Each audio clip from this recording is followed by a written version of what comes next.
OpenAI invited myself and my son Imran here to try out some of their new technology. And so we're curious about how good it might be at tutoring someone in math on Khan Academy. So let's get it started. It's loading up. All right, make sure it can see our screen. Actually, in this format, hello there. I'm here with my son, and I'd love you to tutor him on this math problem, but don't give him the answer. You can ask questions and nudge him in the right direction, but I really want to make sure he understands it himself. And he's here in the room, so you can talk to him directly. Of course, I'd be happy to help. Let's look at the problem together. Can you first identify which sides of the triangle are the opposite, adjacent, and hypotenuse relative to angle alpha? All right, so I'm pretty sure this is the angle alpha right here, right? Perfect. That's correct. Now, looking at the triangle, which side do you think is the hypotenuse?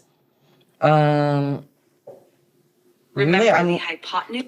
I'm not totally sure. I think it might be this one, but I really am not sure. This side AC? You're close. Actually, side AC is called the adjacent side to the angle alpha. The hypotenuse is the longest side of a right triangle and is directly opposite the right angle. Can you find which one is the hypotenuse? Oh, okay, I see. So I think the hypotenuse is this really long side from A to B. Would that be correct? Exactly. Well done.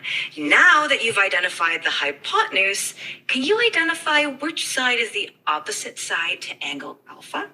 Okay, well, I mean, you told me earlier that this was the adjacent side, and I know that's the hypotenuse, so I'm guessing that this side, BC, is the opposite side.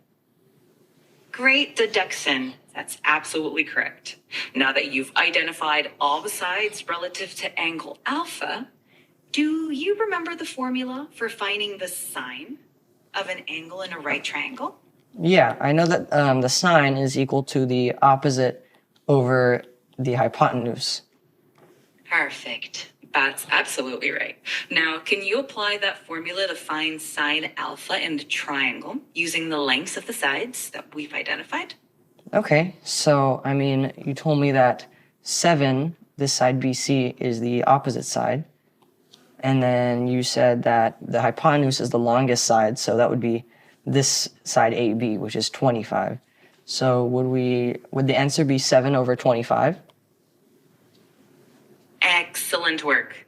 That's correct. Sine alpha equals 7 over 25. You did a great job identifying the sides and using the sine formula. If you have any more questions, feel free to ask.